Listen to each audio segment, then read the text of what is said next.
20. Shocking Nymphos in Hollywood's Golden Age. What if I told you that Hollywood's Golden Age was filled with shocking nymphos?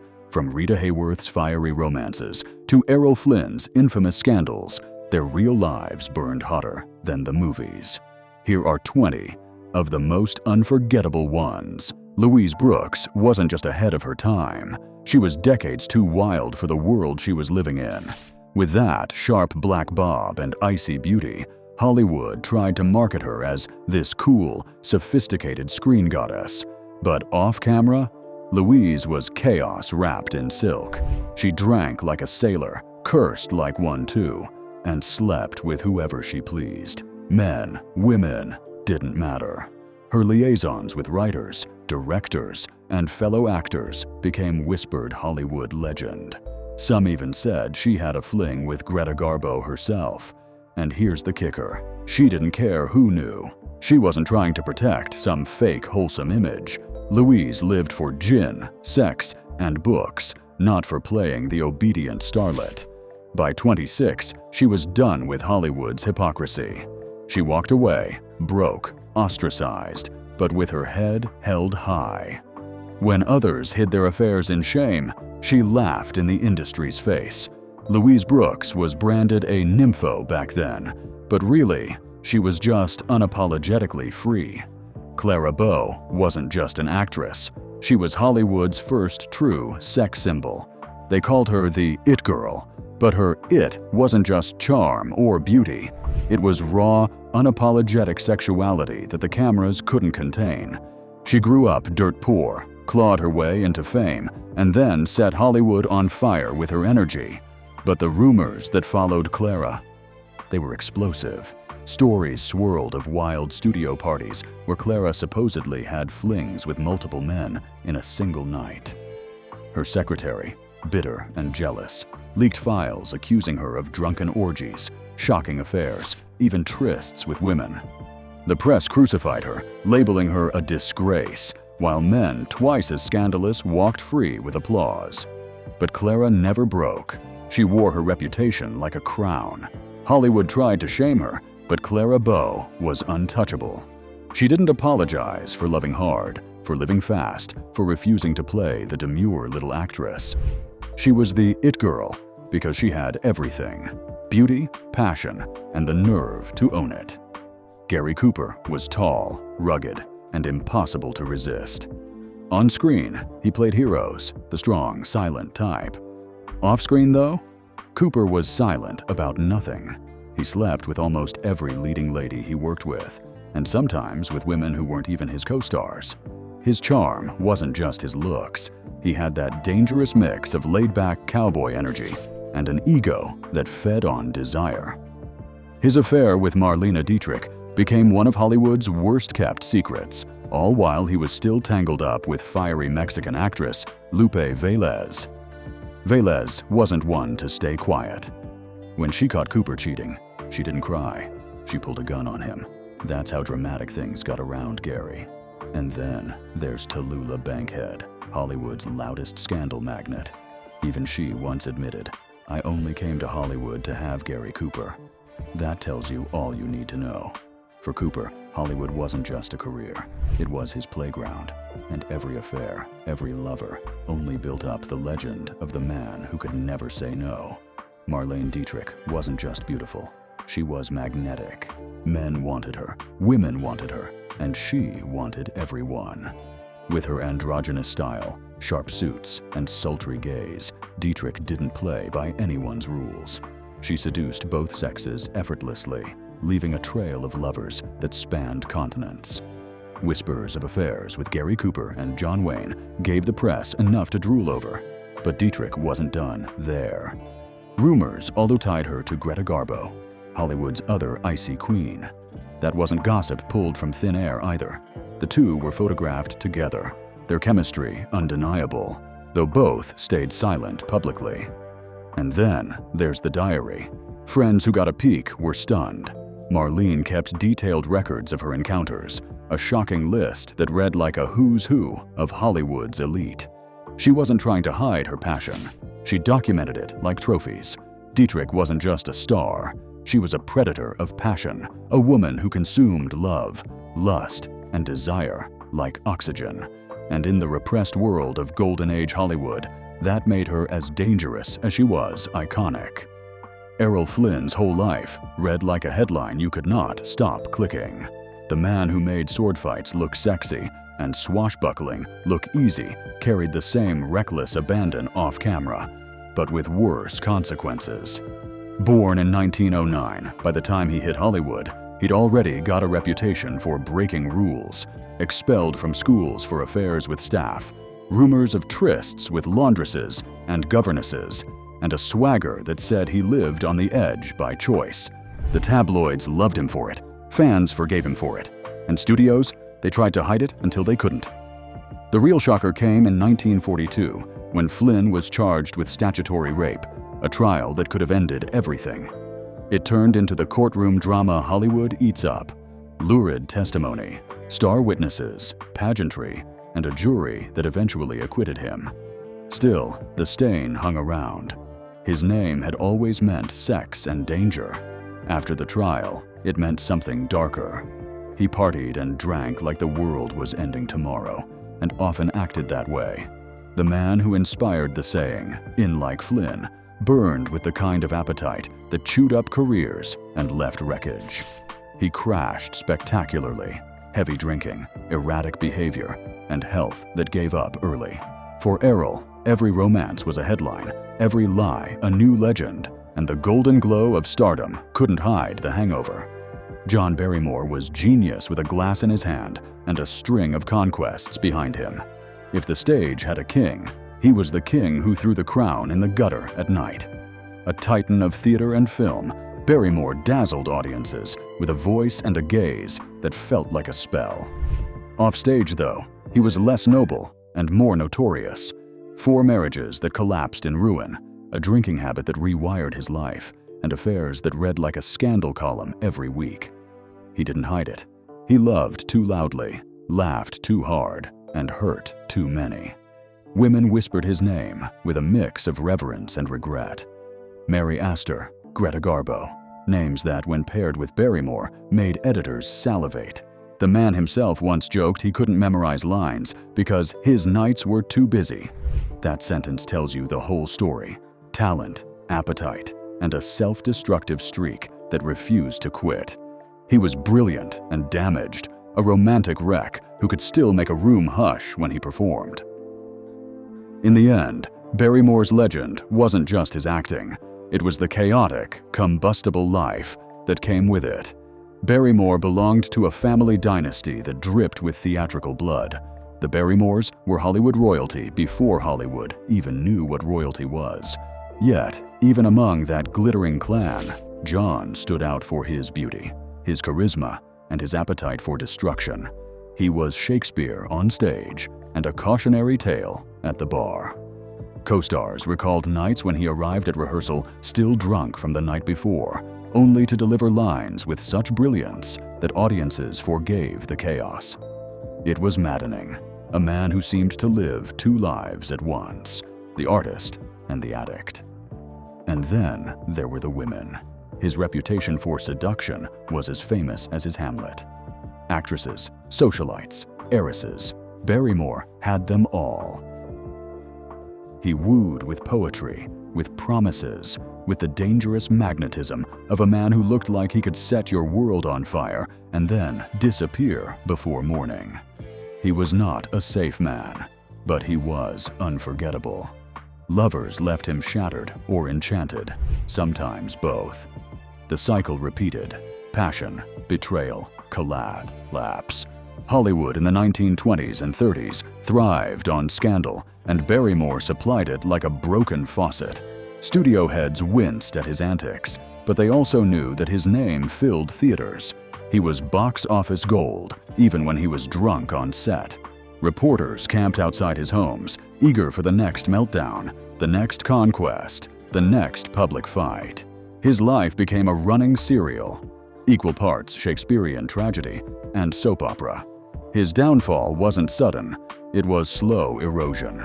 The bottle stole his memory, his voice, his health. Once revered as the great profile, Barrymore's matinee idol looks faded under the weight of years of heavy drinking. Roles grew smaller, performances sloppier. By the time he died in 1942, he was a shadow of the man who had once ruled stage and screen. Yet even in decline, he was never forgotten. His legend was too messy, too magnetic to vanish. Joan Crawford built an empire of glamour, and then quietly made her bedroom empire just as busy. 4 marriages, a runway of lovers, and a ferocity that bordered on feral. Crawford was never content to sit still.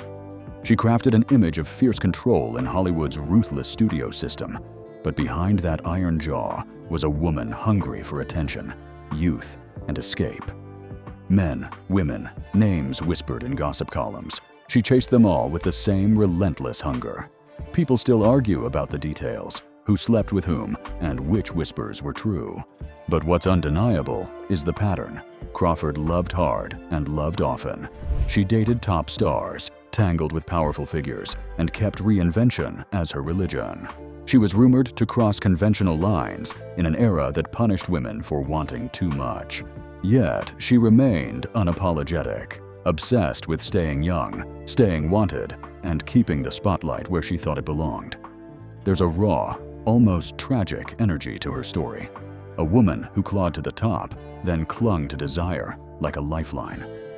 "Love me, and I'll love you forever," she once claimed. And whether that was bravado or confession, she lived like she meant it. If Hollywood had a loudspeaker broadcasting one woman's private life in stereo, it would have been Tallulah Bankhead. She didn't whisper, she hollered. Famous for the line, "My hobby is collecting husbands," Tallulah lived as if every scandal was just another accessory, an ostrich feather boa thrown over the shoulders of an already outrageous life. Actresses, actors, politicians. She slept with them, teased them, and then told the story with a laugh that made people uncomfortable and oddly jealous. Her parties were electric chaos. She loved to shock, and she loved to be shocking. Crude jokes, brazen flirtations, and an open bisexuality that would have gotten most women destroyed in that era, instead became Tallulah's trademark. She was theatrical in bed and on stage, and she wore her reputation like sequins. When she said she came to Hollywood for Gary Cooper, she wasn't being coy. It was both a dare and a confession. Tallulah's life was a carnival of appetites, and she was the ringmaster, theatrical, messy, brilliant, and impossible to ignore. Mae West didn't just flirt with scandal. She owned it, gift-wrapped it, and threw it back in the faces of censors. She wasn't just a star. She was a walking one-liner machine who could turn innuendo into pure girt.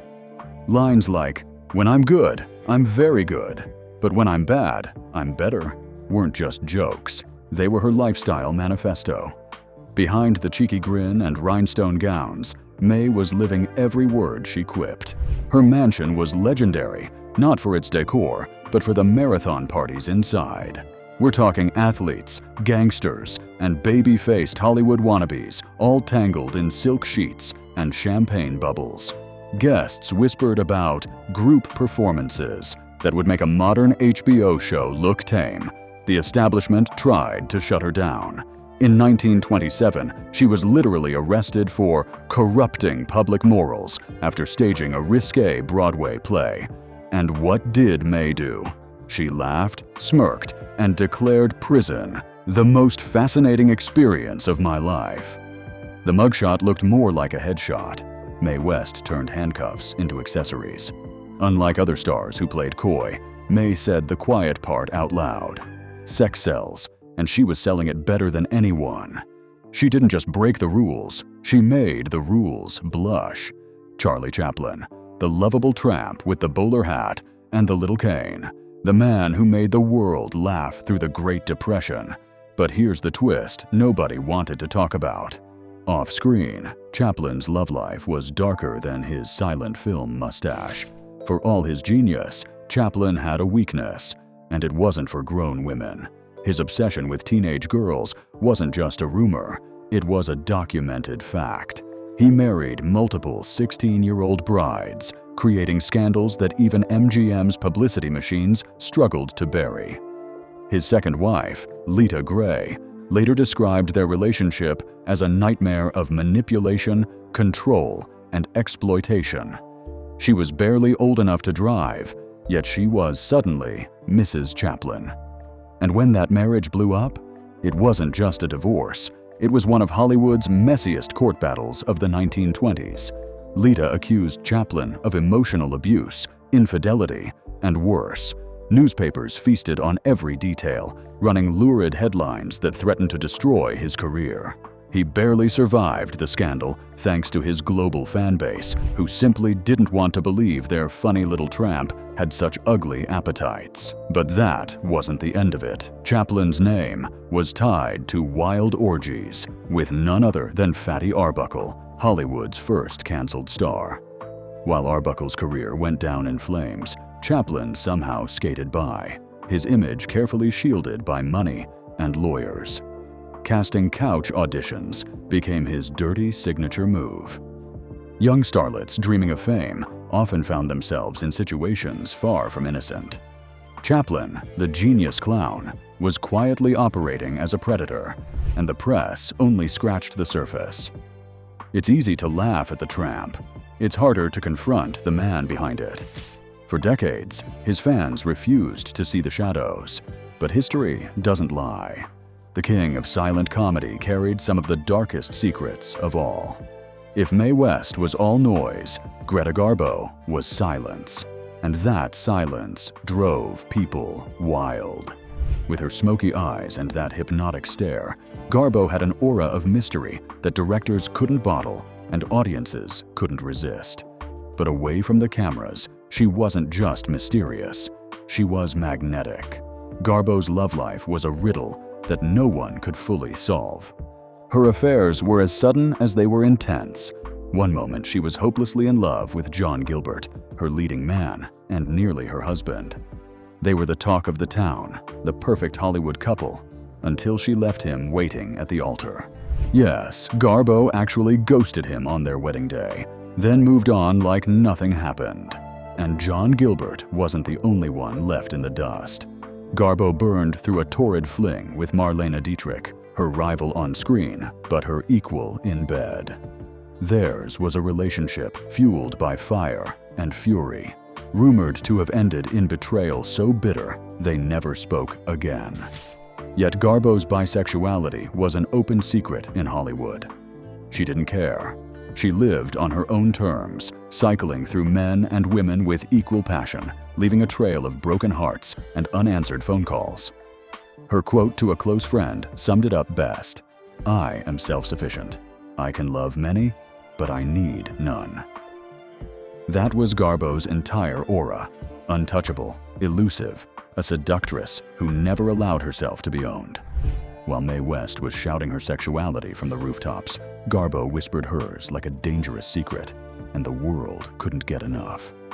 In the end, Greta Garbo pulled the ultimate disappearing act. At the height of her fame, she walked away from Hollywood completely, retreating into a private life in New York.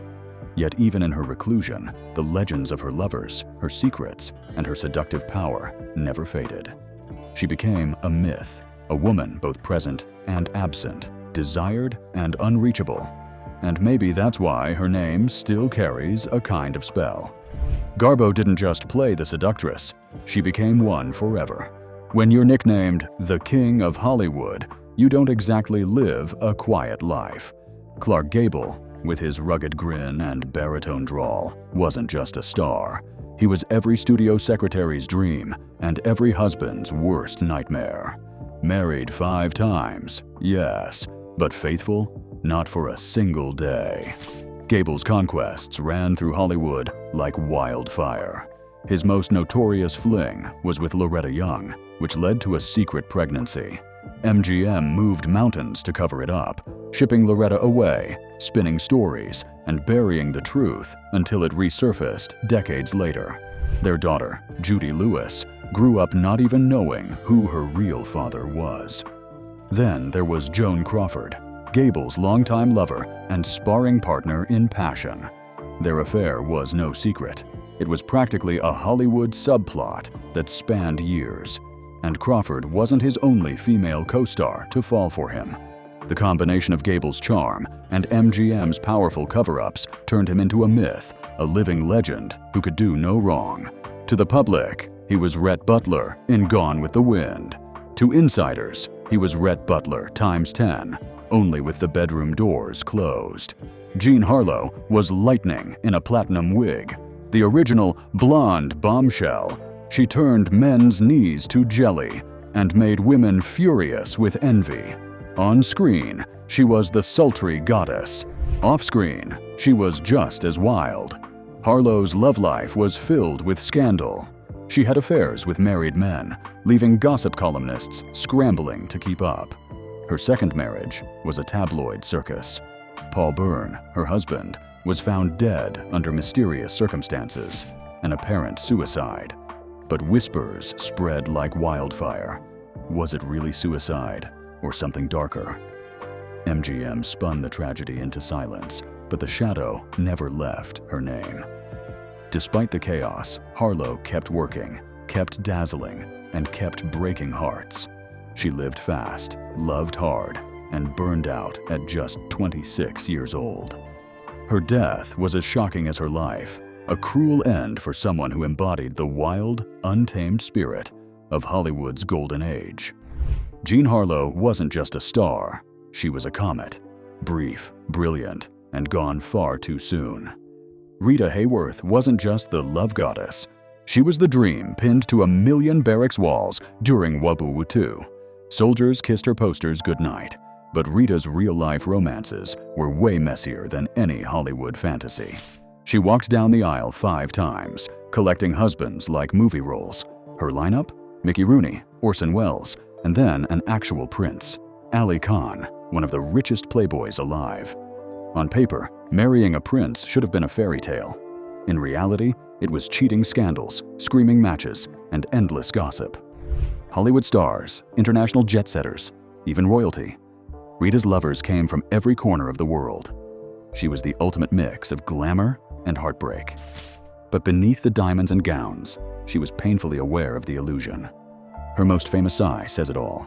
Men fall in love with Gilda, but wake up with me. Translation? They wanted the screen siren, not the complicated, vulnerable woman behind her. Rita gave the world fantasy, but her private life was a carousel of passion, betrayal, and disappointment. Rita's public persona was sculpted to perfection. The glossy hair, the sultry smile, the Gilda stare. But backstage, the scripts were messy and unscripted. She rode the studio system like a high-speed train, glamour as armor, fame as currency. Agents and studio bosses maneuvered her career with chess master precision, but they couldn't script her heart. She chased real feelings in a world that only wanted a fantasy. When she married Ali Khan, tabloids swooned at the international romance, a spectacle of headlines, jeweled snapshots, and diplomatic glamour that hid nights of cold silences and explosive rows. Beyond the big-name marriages were the quieter wrecks, friendships soured by jealousy, affairs blamed on loneliness, and moments when Rita's vulnerability leaked through her public mask. She loved fiercely and often badly. Friends remembered a woman who could be warm and wildly generous, then reckless and self-destructive the next week. The men she picked offered glamour and danger in equal measure, and sometimes she paid for that thrill with her peace of mind. There were career costs tied to the chaos. Studios leaned on her, pulling scripts when gossip threatened ticket sales. Yet the mess also fed her work. Directors mined her heartbreak for performances that felt painfully real. Audiences loved the result, even as columnists gossiped about the wreckage. Box office numbers climbed, while her private life unraveled in whispers. At home, she kept relics of each period. Letters, perfume-stained handkerchiefs, postcards from distant lovers, proof that the stories were more complicated than a poster's smile. Rita's life shows the cost of being idealized. You can be the dream millions pin on barracks walls and still be quietly broken when the lights go out. She learned to perform resilience on camera while privately stitching together a wounded heart, trading intimacy for applause and leaving behind a trail of bruised egos and hollow late-night calls and regrets. Vivien Leigh didn't just play Scarlett O'Hara. She lived Scarlett's drama off-screen. When she left her husband for Laurence Olivier, the scandal sent shockwaves across Hollywood and London. Olivier was married, she was married, and suddenly, the theater world's golden couple were branded homewreckers. Their marriage was just as fiery as their love affair. Affairs on both sides kept the tabloids drooling. Vivian, stunning and fragile, struggled with bipolar disorder that made her personal life a storm of highs and lows. She would fall passionately in love one day, then spiral into chaos the next. Her lovers weren't always discreet. Her flings with actors like Peter Finch had Hollywood buzzing, while Olivier's affairs with actresses like Joan Plowright made their marriage, even more volatile. Vivian Lee's real life could have been its own epic film, a heartbreaking blend of beauty, madness, and scandal. Scarlett O'Hara may have lost Rhett Butler, but Vivian lost something much more tragic: control over her own stormy desires. Ava Gardner was every man's dream and every wife's nightmare. Fiery, reckless, and drop-dead gorgeous, she chewed through Hollywood's leading men like candy. Her husbands, Mickey Rooney, who treated her more like a trophy than a partner; Artie Shaw, who wanted her to be more cultured and less herself; and then Frank Sinatra, the love of her life, but also her greatest chaos. Their marriage was a battlefield of screaming fights, broken glass, and passionate reconciliations that left even Sinatra's mob friends shaking their heads. But Ava wasn't just wrecking homes in Hollywood. She shocked Catholic Spain by running off with bullfighter Luis Miguel Dominguín, living a romance so scandalous it made international headlines. She smoked, she drank, she swore like a sailor, and she didn't give a damn. Ava once joked, "Deep down, I'm pretty shallow." It was her way of laughing off the scandals, but make no mistake, Ava Gardner was deep in her passions, dangerous in her love, and unforgettable in her chaos. If Rita was the princess and Ava the menace, Lana Turner was the tragedy. She was gorgeous, glamorous, and unlucky in love. 8 marriages, countless affairs, and one mobster boyfriend who would change her life forever. Johnny Stompanato wasn't just a gangster. He was Lana's violent, possessive lover. Their fights were infamous, their relationship toxic beyond repair. In 1958, it all came to a bloody end. Lana's teenage daughter, Cheryl Crane, stabbed Stompanato to death during one of their explosive fights. The case was ruled justifiable homicide, but the scandal nearly destroyed Lana's career. Yet, instead of retreating, Lana kept chasing love, like a moth to flame. She never gave up on romance, even when it burned her again and again. Her beauty drew men in, but her chaotic personal life ensured disaster every time. Hollywood loved her on screen, but her off-screen story was a Greek tragedy in Mink and Diamonds. Marlon Brando didn't just act, he devoured. He devoured food, fame, and most of all, people. Men, women, didn't matter. If you had a pulse and a spark, Brando wanted you. He admitted it himself, calling himself a sexual outlaw. His conquests read like a fantasy list: Marilyn Monroe, James Dean, and even whispers of Richard Pryor. And those are just the names we know. Insiders joked Brando had slept with half of Hollywood by the 1960s. But it wasn't just about numbers. Brando was addicted to passion, always chasing that next thrill, that next forbidden adventure. He was chaos wrapped in a leather jacket, a man who could seduce anyone and anything. And just like his career, his love life was unpredictable, explosive, and unforgettable. Brando's hunger made him a legend, but it also made him a danger. To himself and to everyone who crossed his bed. No one played the Hollywood marriage game better than Elizabeth Taylor. 8 marriages, 7 husbands, and enough diamonds to blind a nation. She wasn't just the queen of husbands. She was the queen of scandal. Her most infamous move? Stealing her best friend Debbie Reynolds' husband, Eddie Fisher. One minute Fisher was married, The next, he was running off with Liz in one of the biggest betrayals in Hollywood history. Debbie never forgave her, but Liz didn't care. She always followed her heart, no matter who it hurt. And then there was Richard Burton, twice her husband, twice her obsession. Their love story was a global circus, drinking, fighting, making up, and breaking up, all while dripping in Cartier diamonds. They were Hollywood's ultimate toxic couple, and the world couldn't look away.